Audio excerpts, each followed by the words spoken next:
Hello. Hey. How's things? Nice to meet you. Hey, sister. How are you? Yes, good. Good. I'm good. This is fab. I know, isn't it? It's such a nice idea So too. cool. Isn't it? Yeah. There's your Americano. Yeah. No Americano, no milk. I only recently started drinking coffee. Did you? Yes. Right. Yes. So yeah, it's my new It's your thing. new thing. Yeah. Love it. Rock and roll. I know. So I've connected with you through Lisa. Lisa, Yes, what a I love lady. Lisa. Oh, what She a is lady, so Lisa. I know, she's lovely, amazing. isn't she? Everyone needs a bit of Lisa in Lisa their in their lives, life. don't they? Actually, Brilliant. So yeah, Put let's the just seat get back a straight wee in, 'cause bit. we Yeah, should. I'm very Are you close to the camera. comfortable? You okay? Yeah, I'm the hairdresser who never brushes her hair. So That's always the way, I honestly, know. isn't it? I'm rogue. Rogue. So yeah. And you're KERIS. I'm That's your name? KERIS, For yeah. some reason I thought it was Carrie. And then I was like, I've I been looked at it again and I was called like, no, it's many KERIS. things. Good, I hope. Not sure. So yeah, let's just jump right into your story. Where do you begin? Gosh, you asked the questions. yeah, You so- work away. I just want to know, when it comes to your story, is there anything that has been a pivotal point in your life that's got you to where you are now? When you look back at your life, Yeah. is there anything that stands out and you're like, wow, that's what happened that got me here? Do you know? Absolutely. I'm probably best known for doing the reality TV show, The Great British Hairdresser on E4. I guess that's my Right. kind of big exposure. That was my kind of leap into the world of TV, reality TV, winning a huge UK competition. Right. Yeah, little girl from the back streets of Wow. Lurgan going to the big London lights. Yeah, but on the build up to that, there was a longevity of growing up in a salon where my mum was a hairdresser, going into do competition work with the Northern Hairdressing Federation. Two amazing guys run that. Per Kenny's now passed away, but Stephen Jones and Kenneth Michael were great inspirations for me throughout my career growing up in the competition world, where I competed in Northern Irish Heats, UK British Championship, Scottish Championship, and that set me out the discipline of competing in the hair world, and then give me the confidence to go and audition for London. Right. Long Wow. story short, I did not know this.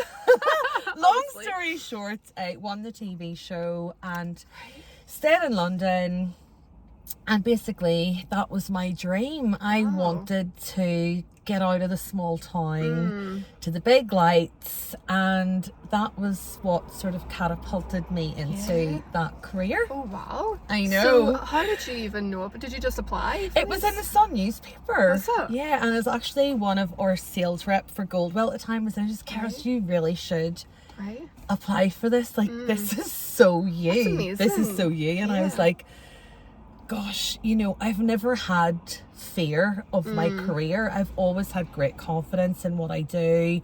And I guess that's years of doing the competition work as well. And apart from that, I have a great faith as well. I grew up in a, thankfully I grew up in a really strict Christian home. Right. And it gave me a really good core body of faith. Right.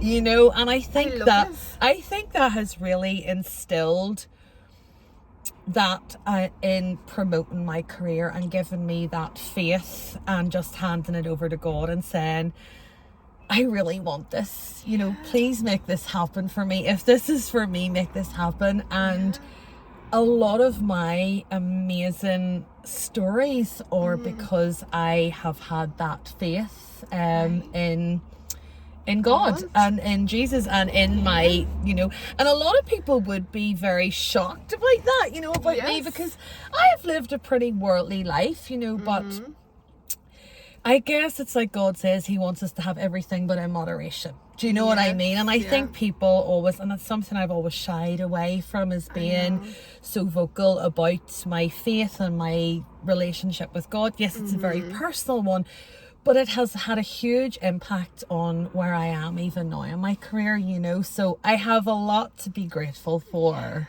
you know. I love that. I love that because I've only recently came to faith as well. So hearing that is just so, I love hearing people's testimonies about God and how God works in their life. Yeah, and I think for me, working in the industry I felt very silenced by it for many years, but I think where I am now at 42, you know, I feel so much more embodied and confident to be able to really own who I am. And I think as we're going through our journey in life, we're very sort of, I guess, finding ourselves, may it be your career, you know, faith, anything, it takes time to sort of really go through that journey. Right. Well, I feel anyway. Yeah. But so a lot of that, you know, confidence I've had because I've always had a great faith, and that I feel has carried me through to the next and the next and the next step, you know. Wow.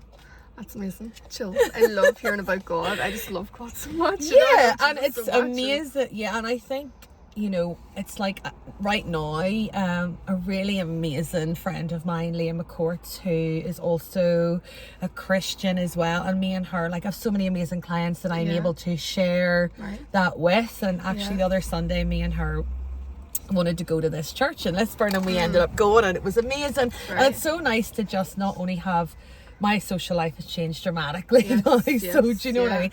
So I'm trying to mix in circles of people that I feel are going to build me up, because in an industry in hairdressing, I feel I've built so many people up, but I've felt so dragged down and let down by a lot of people. So I guess my circles are now changing as well. So that's really positive. But it's only through years of growing up, should we say, that I'm really acknowledging and learning to be able to spot these traits and finding where you fit in and where you don't. Finding your tribe. And that's why I called, ironically, one of my brands La Tribe. Right. Because, you know, I feel that's what we all are, you know, different colours, different creeds, but we can all belong to the same tribe of core belief, may it be religion, faith, spiritualism, you know, because there's a lot of that around, people talking about, you know, healing spiritually and all that. And I think it's important to try and find your tribe, you know. And in the hair world, I found my tribe by people who were just addicted to doing hair. And that has been my tribe for so many, many years. And I've loved it. Yeah, because when I think of her in the beauty world, I do think, like, it's terrible, but that's the first thing you think of, you know, materialistic and all about your looks, you know, like all material, like earthly things. It is. So, and I think ironically that's why it's really only now when COVID hit, you could say the hair industry, we all lost everything. And I had a lot of resentment for the government, for the system, for the regime, as I call it. They shut us down and we were left with nothing. And I think that's whenever I really started to come way back into my faith and really pray and ask God for guidance, support in those dark days. And ironically, I feel the hair industry really hasn't recovered from that.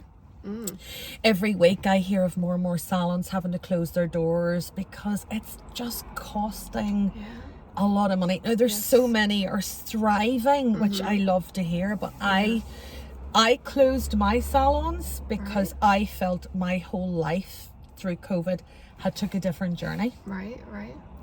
You know, for once in my life I was able to be a mum.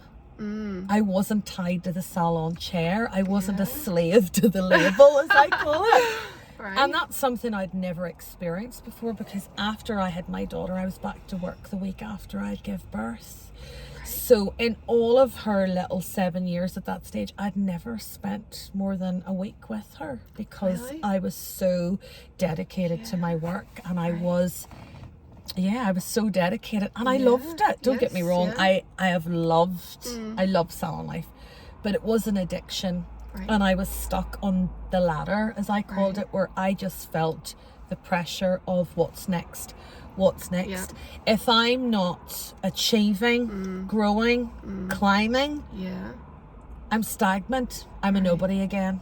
The KERIS brand is like, where are you? What are you doing? So I felt under immense pressure to be constantly being the performing monkey. Right. I was surrounded by things on Instagram, people telling me, if you're not driving a Ferrari, you're not achieving. If you're not up at 5 a.m, you're not achieving. Yeah. If you don't have £1 million in the bank, you're not achieving. Where do you think that comes from? I think that comes to the society we live in now and advertising, ironically. Yeah, I know. I believe the power of advertising, the power of social media has completely polluted our minds to think that we all need to live in these white homes with the picket fence garden and have the perfect Instagrammable family. And it then repulsed me when I started to see the world for what it really was, and my life and how it was playing out. I had the Mercedes Jeep, I had the car, I had the holidays, I had the designer bags, I had it all. And it wasn't that I wasn't happy, I just didn't have freedom. And from I was very young, growing up and working in my mum's salon, I just really started to realize I have never had freedom. I've never had I've always, when you're in the service industry, a lot of hairdressers out there saying, I know what that feels like when your appointment book is booked up 3 months in advance and you can't take a week off. Yeah. And I felt that heavy burden over all those years, and I just decided in COVID, well, do you know what? It's basically God said to me, KERIS, if you want your life to change, you're the master of your own destiny. You have the tools to do it, and no one's stopping you. Yeah. And the light bulb went off, and that's exactly what I did. Wow. I closed the shops down, and I overnight I felt a burden, the wrath of the world lift off my shoulders. Yeah. And I felt the shackles had come off, you know, like when we used to go to Sunday school, we used to sing this song, you know, like my shackles fell off and now I am free. And in many sense, spirituality and everything, I felt that. I felt I had almost felt reborn into a different world, and I could now become the person I wanted to be now. Right. Because back then, KERIS wanted to be the $1 million career girl. She wanted to have it all. Yeah. And from the outside, I did, but then my values changed. Yeah. Yeah. Did that start when you were young then? Was that dream of wanting to be a hairdresser? And I grew up in the salon with my mother. My mother was such a hard-working hairdresser. She was amazingly talented, and I was born with the talent. That's what I always say. I was gifted the talent. God gifted me the talent of being able to be amazing at hair and have the personality where I love people. Right. But growing up in the salon, I was working every Saturday from I was 11. And when you grow up in that kind of strict family home where everything's regimented and work is almost the pinnacle of your life, you don't know anything else. Right. So growing up, I used to work hard to try and buy my mum's affection almost, because she was so busy, and I just wanted her to, I would work like crazy. And like it was an old salon with a super Sarah in the corner and all the granny perms, and the smell of perm and lotion would have literally got you high on the wrong side. But you know, that's how I grew up, with that great discipline, and it served me well. Yeah.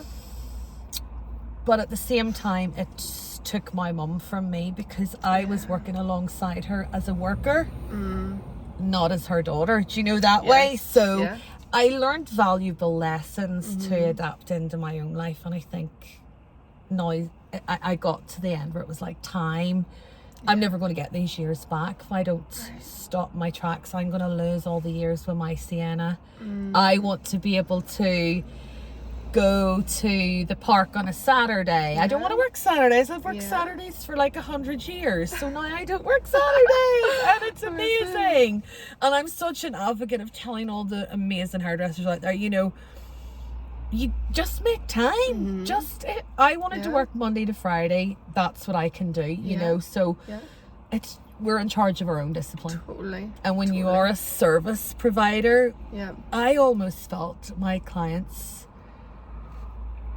were like ruled me. I Yes, remember yeah. one day I bought these really dodgy eye lashes, and I can't wear Right. eyelashes. I got like a really bad eye infection. I remember one Saturday, my eye literally was like, I literally thought I was going to go blind.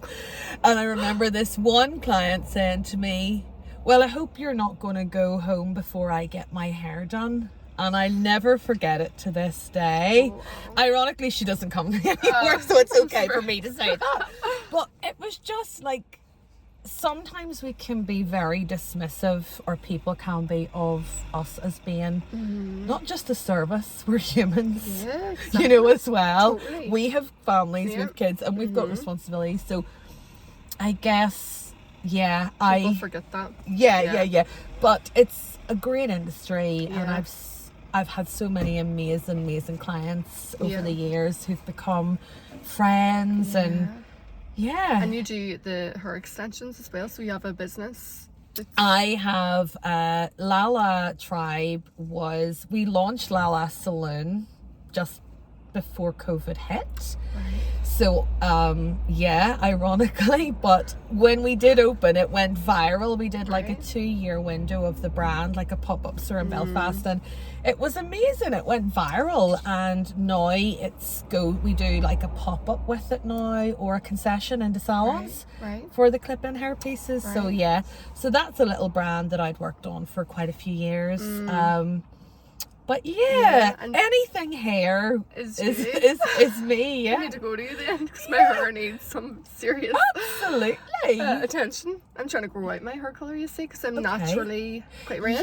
Yeah. You have a So- gorgeous natural color. I need it to grow out, but I feel like I need a That's toner easy. in it. Is that what you do? Yeah, Like well, different- you can mask down the Yeah. blonde. Yeah. Color's a huge passion of mine, you Is know, and there's so many amazing colorists now. Like, the industry has grown so much. Yeah, I love that. Definitely I love come that. for a visit. I know, I have to. You're based in Lurgan. I am indeed, Yeah. my hometown, ironically, Love it. yes. But Lurgan always gets a bad name. When I Right. meet people, they say to me, "You're from Lurgan," and I'm like, "It's not that bad. I know. It's not all stabbings and shootings and drug I crime." didn't know that. Well, it's on the news, you know. Oh, It's is it? very well Right, known. right. Yeah. Like, you know, there is some I'm in a really bubble, we have honestly. some good features in Lurgan. With Great features. Park, which You I walk included. every morning. Oh, thank you. I'm not sure everyone would agree with me on that, but yeah.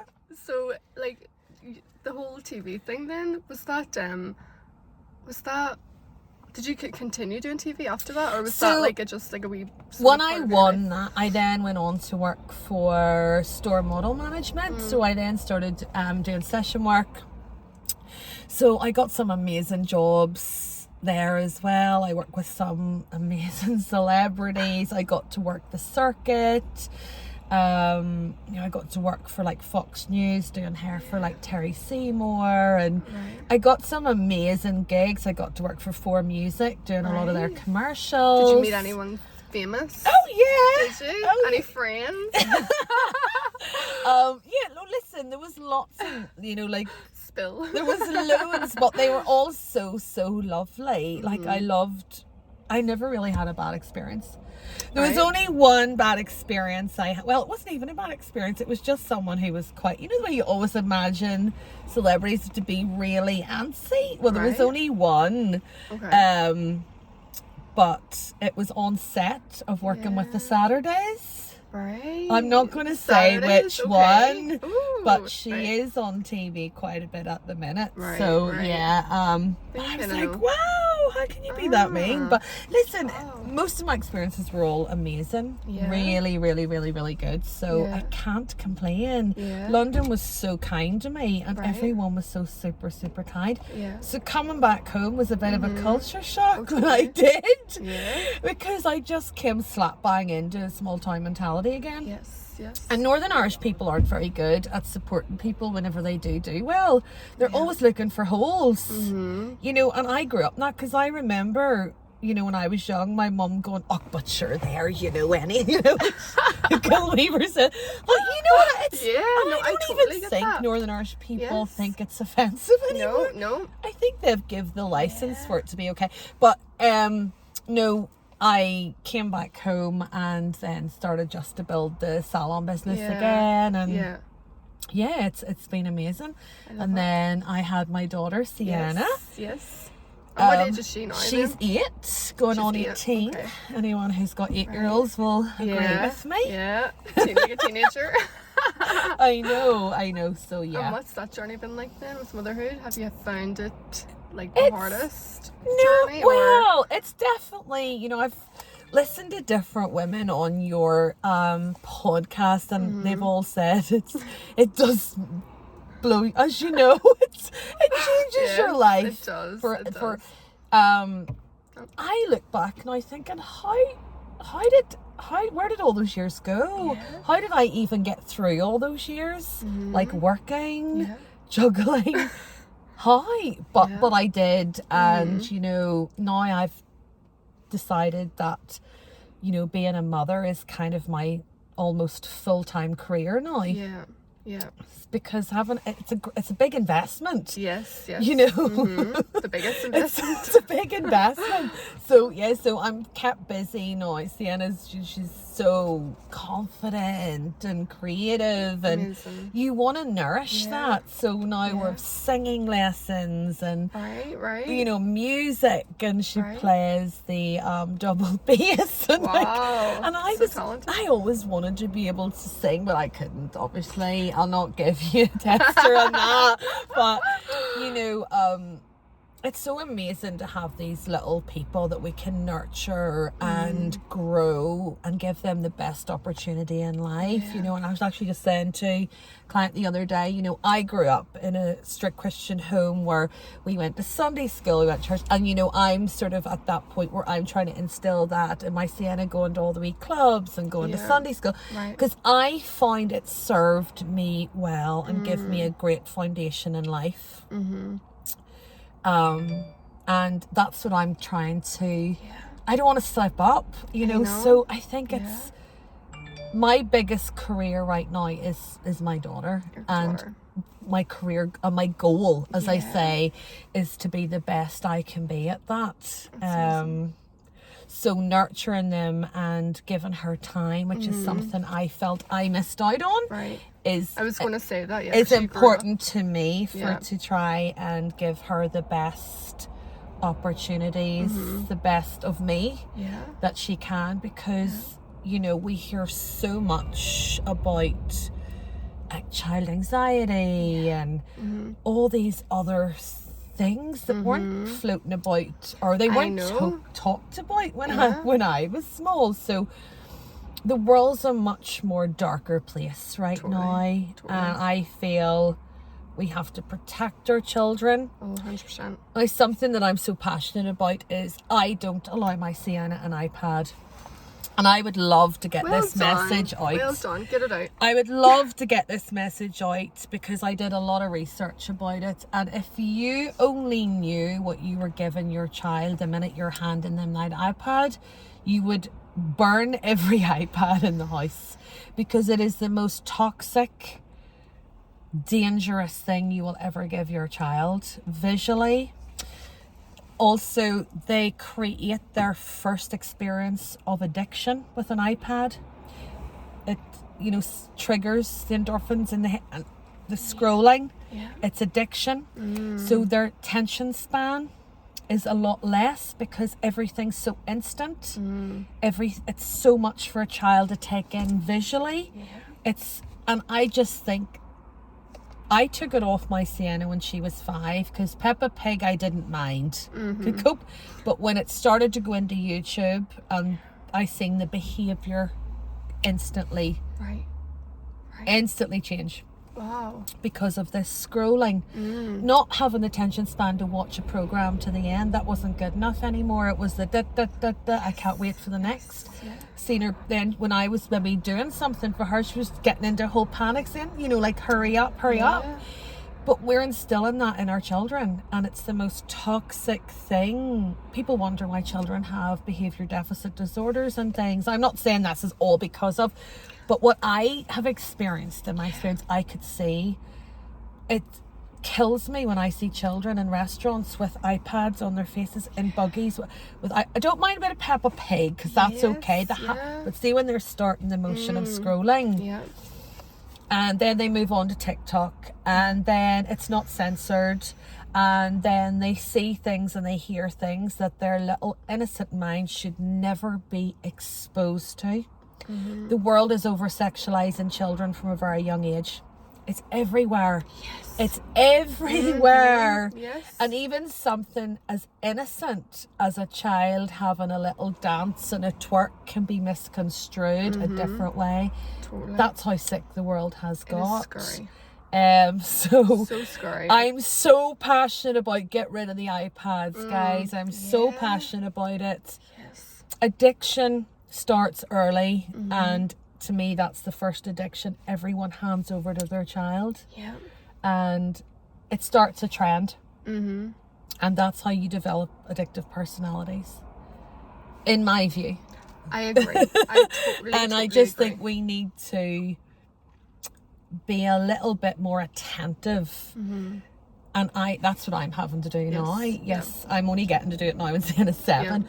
But I took the initiative to lock down the businesses to sort of have more of a hands-on focus because I see how dangerous and toxic the world is. I love Instagram, but I've learnt so much from it because the world is a dark place. Yeah, no, it is completely. And you're so right with the sexualization of children and how it's so normalized now. You know, it's becoming more and more in your face to the point where it's desensitizing even the parents. Yeah, that's a great word. I love it. We're desensitized. Desensitized. I love it. I think I'm a bit desensitized too. No, you're not. Only mine's men. I'm desensitized. But I did watch Lisa's and the dating. That was brilliant. I'm totally, me and her have had those discussions before. Right. But totally right. Definitely getting back to the iPad thing, guys. Please persist. It's like with the dummy or the pacifiers, it's like weaning them off, and I wean them off or just give them certain times because there's a world out there. My Sienna used to want it in the car, and I was like, look out the window, like we used to have to do when we were kids. There's a cow. I found myself going, like, there's a cow. Look at the lovely tree. Look at the wee duck. But and at Christmas I remember taking my Sienna to Gosford Forest Park and making her hug trees, and she's like, Mum, I hate you. And I was like, but this is nature. These are living things. People are going to think I'm crazy right now. No. But that's what's wrong with the world. The things that we done as children and the normal things are now considered the friggin' controversial, crazy things. Yeah, but no, definitely the world has changed. Life has changed from COVID, as I say, from me being this. Like, I was totally entrepreneur. I was obsessed with making money. I was obsessed with working. I was obsessed with worldly things, and it's funny whenever you stop spending the money, it's a bit like the prodigal son. All the people disappear. When I wasn't buying the VIP tables in Alibi and I wasn't spending hundreds every night on champagne. Yeah. It's funny how all those people disintegrated into oblivion. But you know what? I have good friends, a couple of really good friends, and I have great clients, and I'm so grateful to God for those positive, true people. Did you ever feel that during the midst of all that, like all the money and everything, did you ever feel like you grew more further apart from God, or like you kind absolutely of like tempted maybe? I think I've always had such a strong foundation in my faith, and I think I was more caught up in worldly things, enjoying worldly things. Yeah. You know, I was brought up with like a very hardcore Baptist teaching background and rah, you know, and it was quite scary at times. But I feel I hate the word backslidden when people say that, because I think sometimes I was a wee bit more consumed with lifestyle. Mm-hmm. But there's not a day has ever passed without me talking to God. Yeah. Even through that. Right. Actually, probably more so. Probably more. So my relationship is a very personal one. But what I wasn't doing is I wasn't reflecting my life in it. Right. It was a very personal relationship with God that I really didn't talk about. Yeah. Mm-hmm. So I think only really now at 42, because I actually had someone the other day, so when I said I was going to church, they were like, "What? You're going to church?" And I was like, "Why are you so shocked?" And I was like, "You know, I've always, like, you're one of my friends. You know, I've always had such a great faith. I have my own personal faith." Mm-hmm. So I guess coming out a bit more can be scary maybe for people to see, because people have this crazy idea that Christian people or people that walk with God are these square. Yeah. We don't have tattoos. We don't have piercings. We're square and we walk with our head down. And you know, the reason I wanted to go to this church in Lisburn was it's an amazing choir, and it's got a great praise element to it, and I love that. And I guess I think I really miss that because I, you know, I love listening to all the music and, you know, at home, and I love that. But I think it's important to be surrounded in that, be united with God's people, and, you know, and have that element of praise. It's really exhilarating. Isn't it? And it's very powerful. It's so powerful. So at the minute I'm on a search to go to different churches that have great sort of that element to it. So anyone has got any suggestions, please hook us up, because we'd love to go. I know, So totally. so I'm about meeting in new communities of people now, and that's where I am in my life, and I'm excited about it. I know, you're like in a different... I'm in a different realm. Yeah. But still, work is always on my mind, and I have a few different ideas. Took a couple of years out to sort of reflect, and I have a few other things in the pipeline coming up, but all will be revealed. So I think I'm probably about 6 months away from my next venture. I love this. Totally different. Right.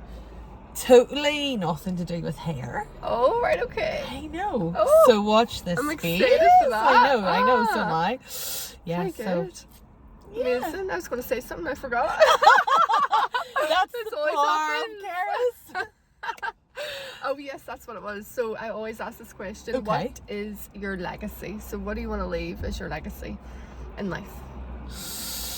Gosh, that's a really difficult question. Well, not really. I think for me, I would like to be an inspiration, not only in the hair industry and for women, because I feel women do get it a lot harder in the hair industry. Sorry guys, but I really do. I would like to leave behind, you know, my story. You know, anything's possible and everything's possible if you believe. And I guess that's a piece of scripture that I always fixated myself on, probably in my darkest moments. You know, all things are possible in him who believes. And it's very true, because I believed in me. And I was fortunate enough to have, you know, that relationship with God as well, to really give me that course body strength as well. And everything I've wanted along my journey, God has gifted it to me. You know, I wanted to have the pop-up for Lala. I wanted my own brand. I wanted a salon in Belfast, and God gifted it to me. Everything I've wanted, I wanted to have the exposure. He gifted it to me on a plate, but he gifted it to me with a lesson. You've had it all, KERIS, and did it fulfill you? It did in many measures, but the core body of me, no. But it's brought me now to where I am, where I feel absolutely fulfilled. And a purpose, you know, I feel a lot more sense of achievement and now purpose.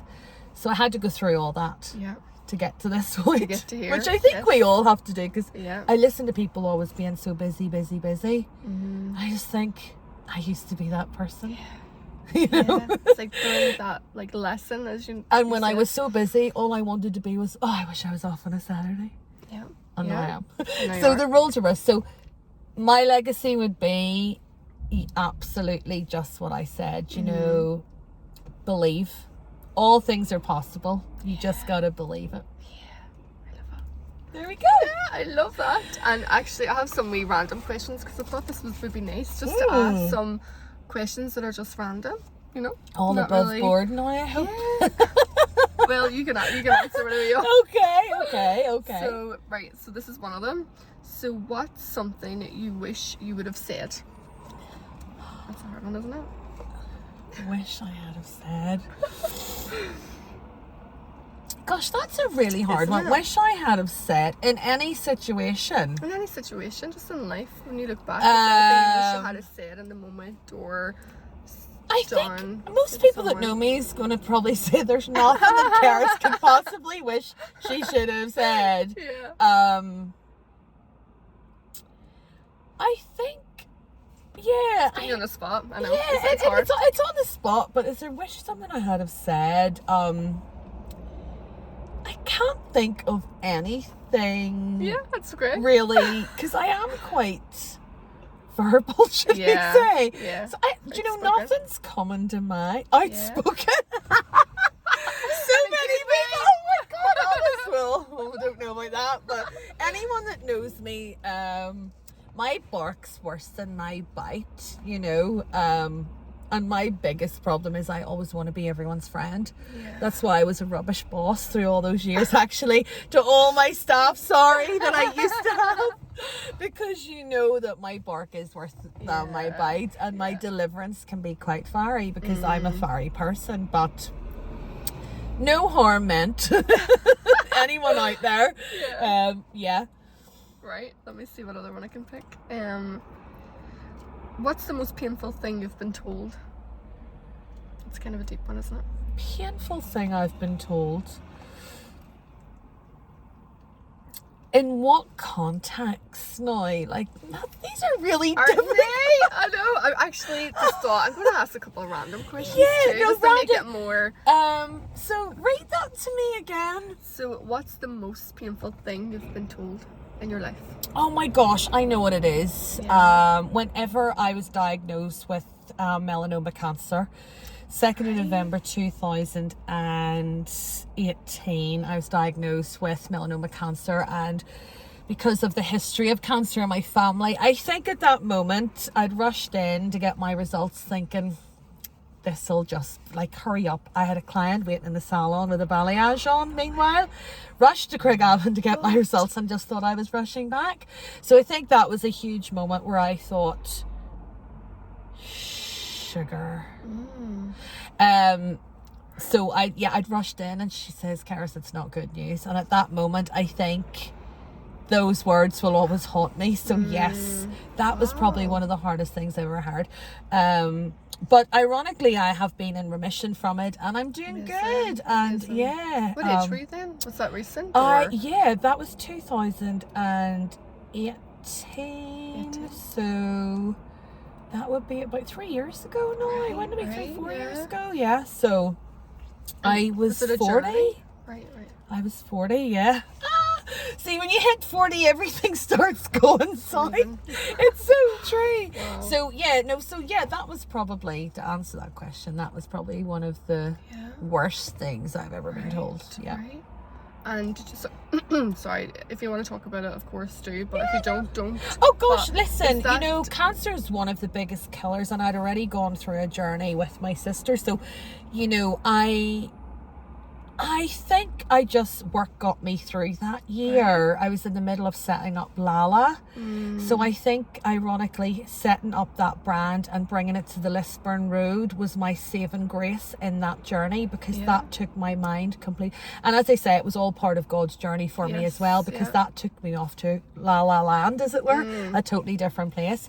Right. But as I say, I'm doing the kind of 3-month, 6-month remission thing at the minute. So I just go back and be checked. So, but listen, it's a likely story for a lot of people. You know, it's a rife thing. It's the C word, as I call it. It's a horrible thing. And did you have to go through treatment or anything, or was I had 2 surgeries. Surgeries? Yeah. Okay. So and I had another couple of surgeries after that as well for other locations where I had it. Right. But Did you find, was it I had a mole melanoma or... cancer mole.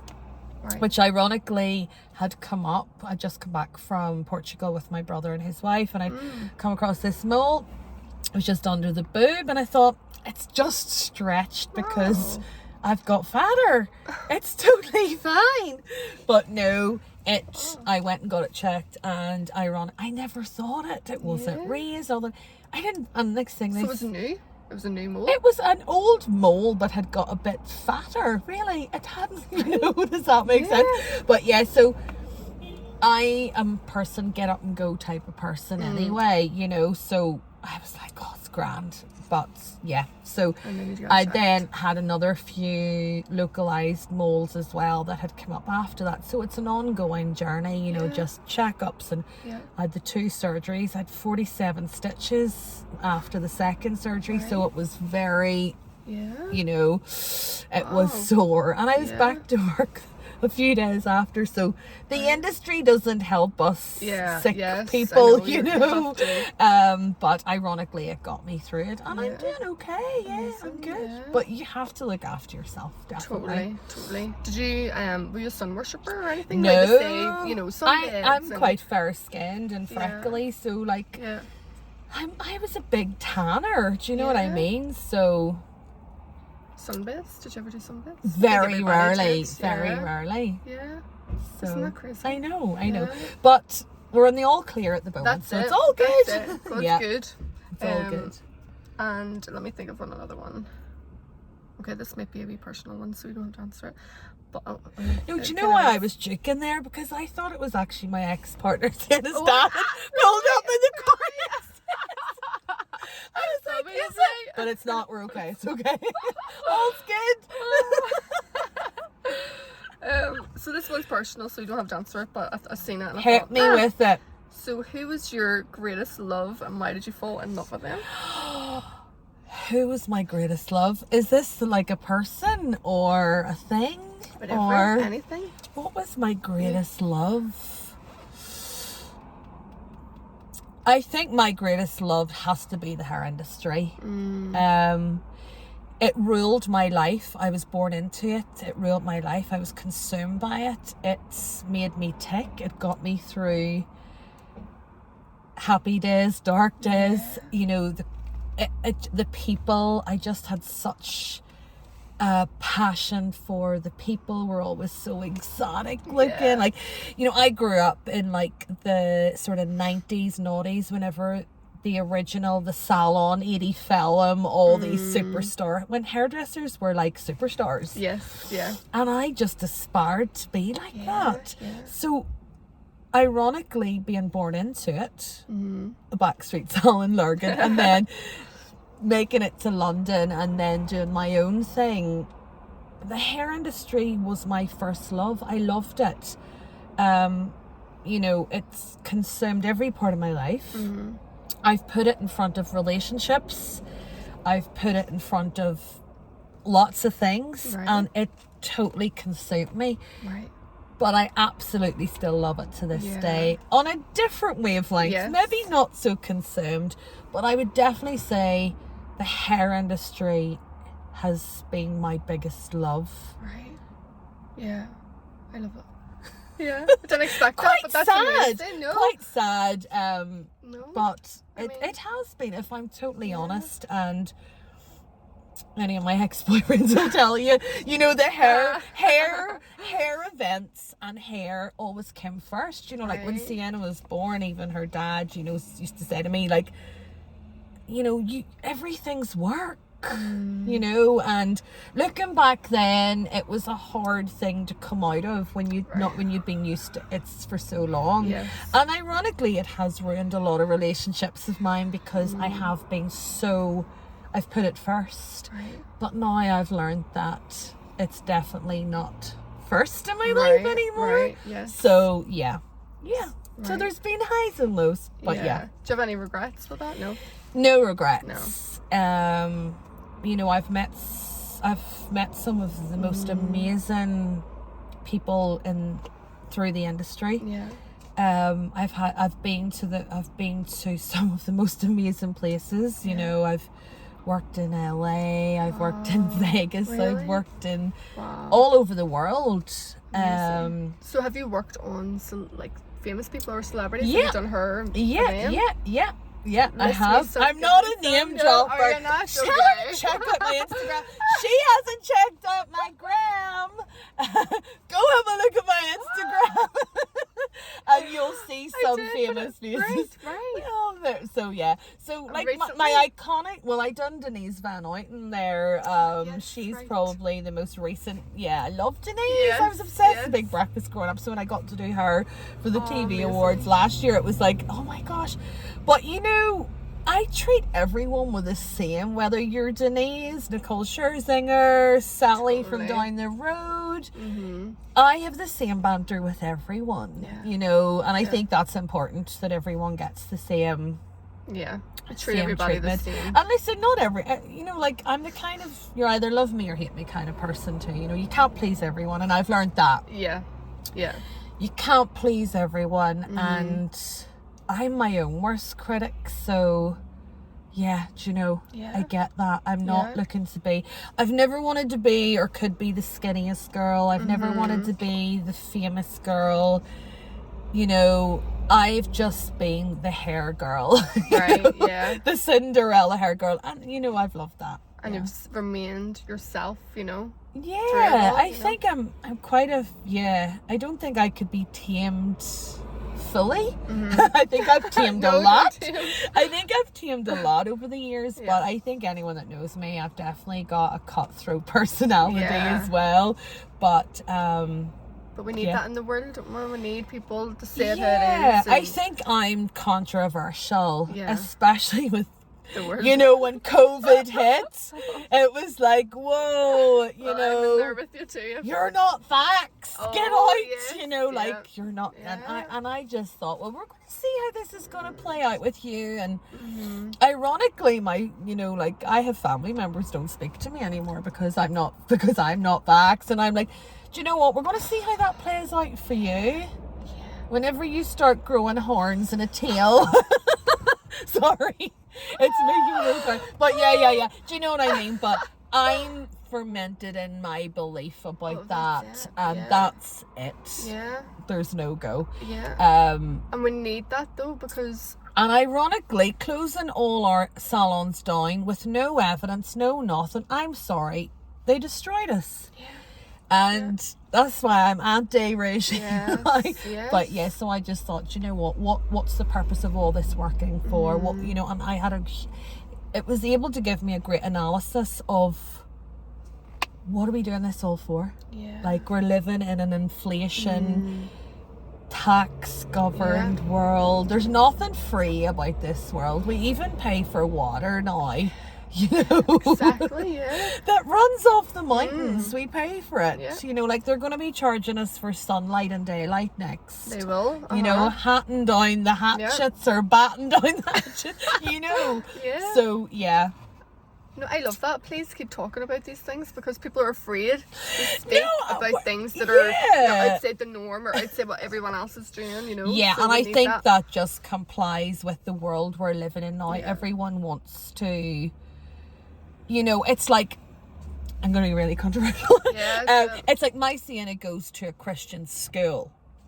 And in her school at the minute, you know, they've stopped maybe doing as many kind of Christian assemblies as possible, and in the canteen they all have halal meat, right? Which is fine. I've nothing against anybody, but I'm just saying, you know, so many things are being changed and adapt to suit so many other cultures and religions, which is fine. But I just feel, from where I'm coming from, that Christianity is being lost and thrown by the wayside, and that's what I feel. I feel we're in a religious war. We're not in a war of... I believe it's more of a spiritual war. Yes, Definitely. That's the word. It's you know, good and versus evil, and the evil is in people. There's yeah, evil in people. yes, and I believe that. And as I say, I'm trying to now send my Sienna to little clubs outside of school to be taught about the Bible and all the Bible stories that I grew up with. And you know what? They did do me some good. Some people would probably beg differ, but you know, I want her to have that upbringing. I want her to have that core body or knowledge of the Bible instilled in her, like I did. And it's being chipped away at through the system. You know, and people are even offended by the word Jesus. If you bring up Jesus, people are like, oh, okay, you know, it's and that's why I feel the need to come out and talk more about who I really am and what I'm about, and you know, what my passion is, and how God has worked in my life and how he has worked miracles in my life, you know, and that's true. He's so real. So real. Yeah, so real. And you know, I guess that's what faith is, to be able to believe and trust in something that you can't see or touch, and that's faith, you know. That's faith. What faith is. It is, but yeah, we're living in a crazy world. We are.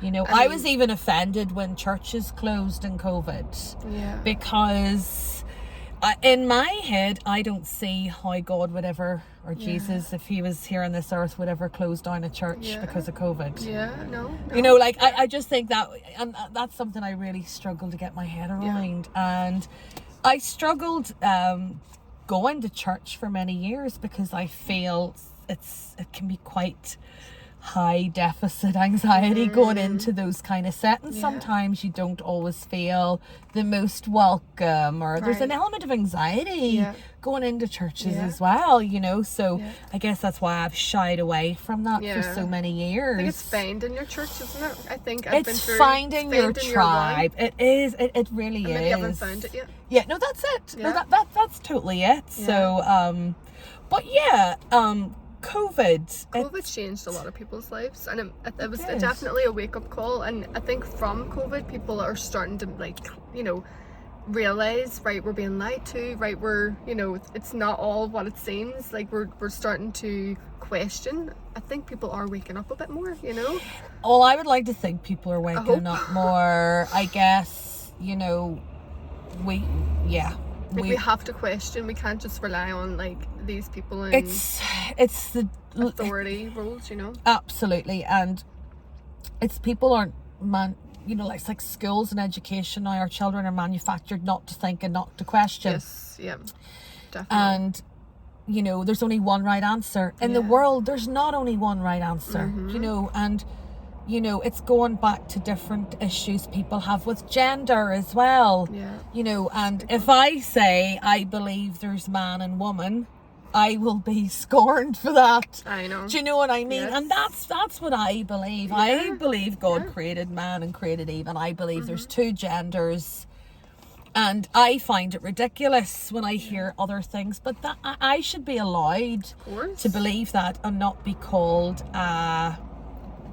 he, she, we, she, wo, she, whatever.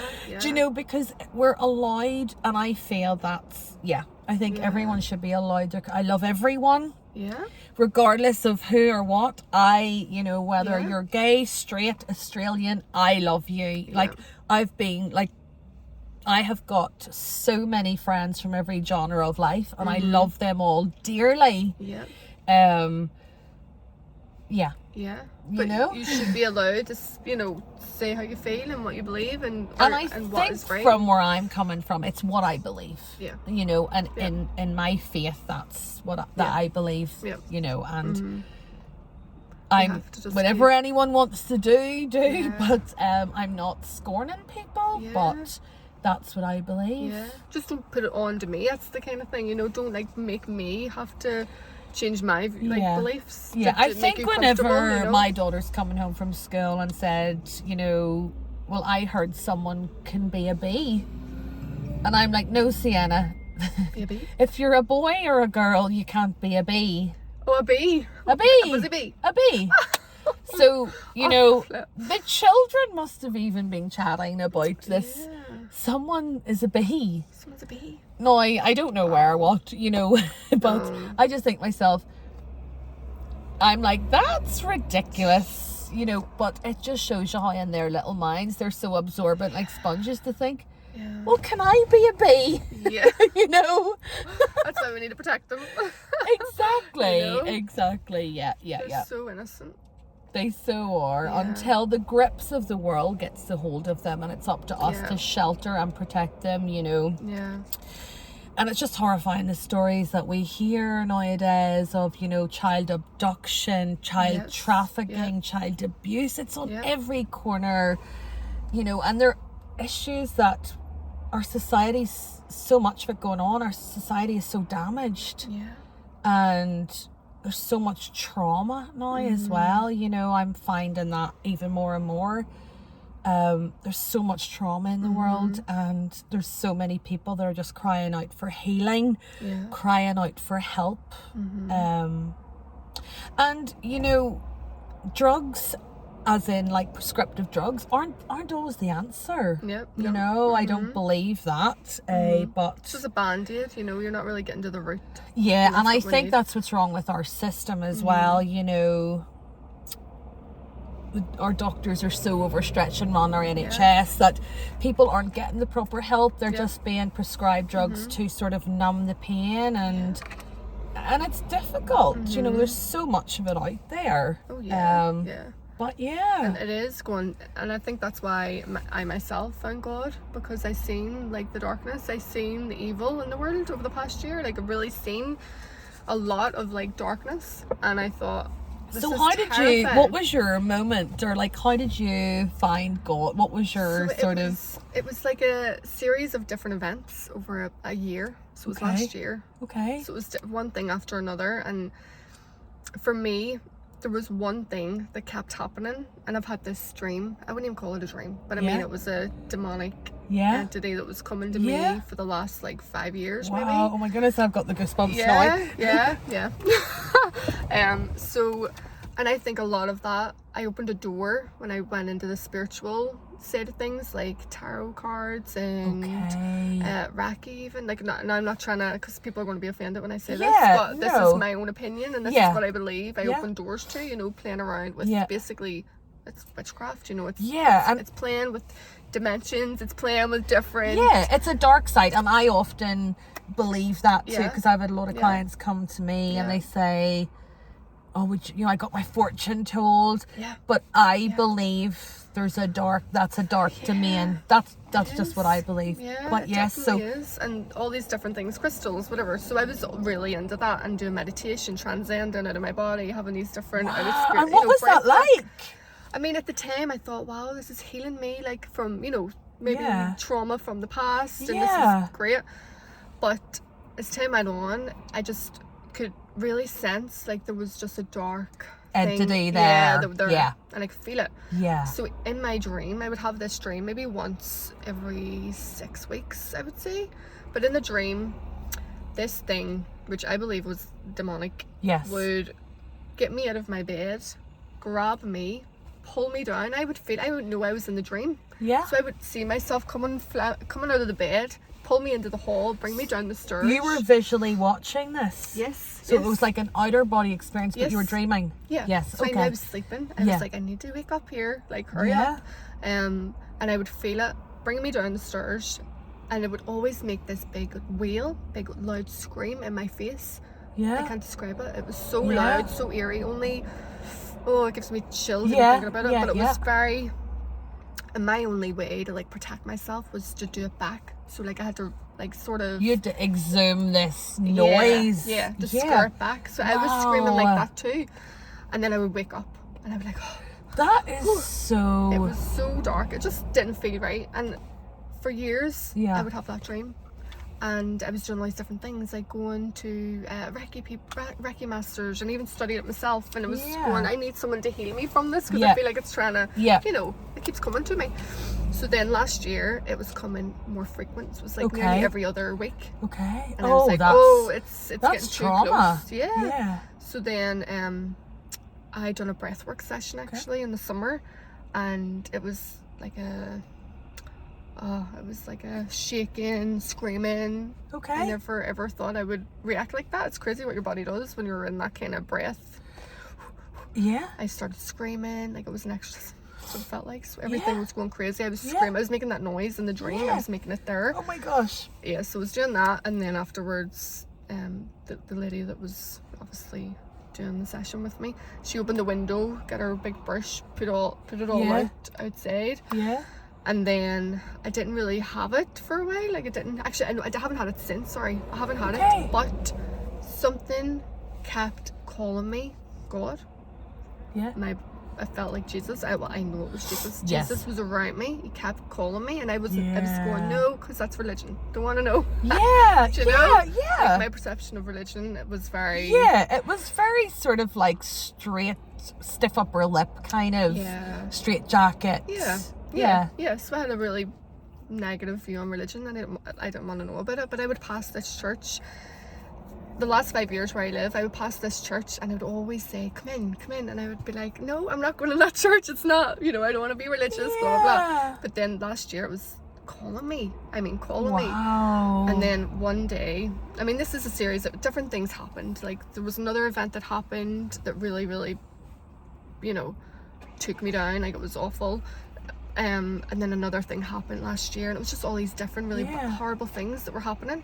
And I just felt so isolated and so alone. Like, really alone, the first time in my life.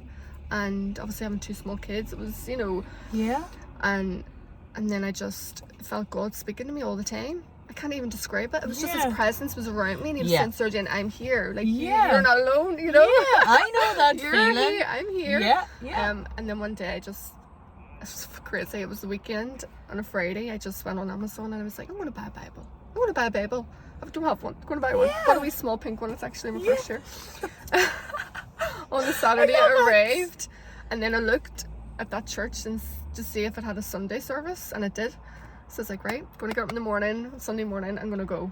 And I'll just go in and just stay. So I went in, and then I went in, and it was crazy, because what the pastor was talking about was what church is it? Do you mind me asking? I'll tell you after. Okay.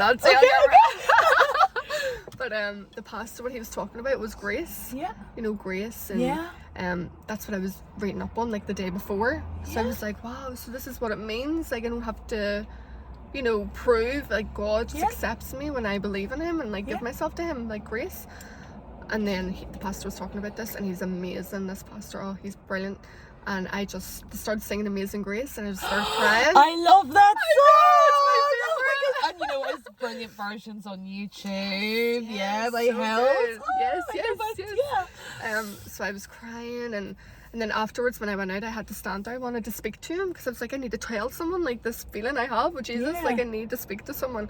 And then this lady came out, and she said, are you new here? Because I don't recognize your face. And then she was like a wee angel. She really was. So then she brought me to one of the pastors in the back, and we got talking, and then that was it. That's my journey. Like, from, now I'm upset. Like, I love the church family. Like, amazing. I wouldn't have found that anywhere else. Like, this one particular church, just it's God's family. It's your tribe. That's what I'm saying. So they've been so good. Like, texting me. Brilliant. And just so, like, really good, nice people.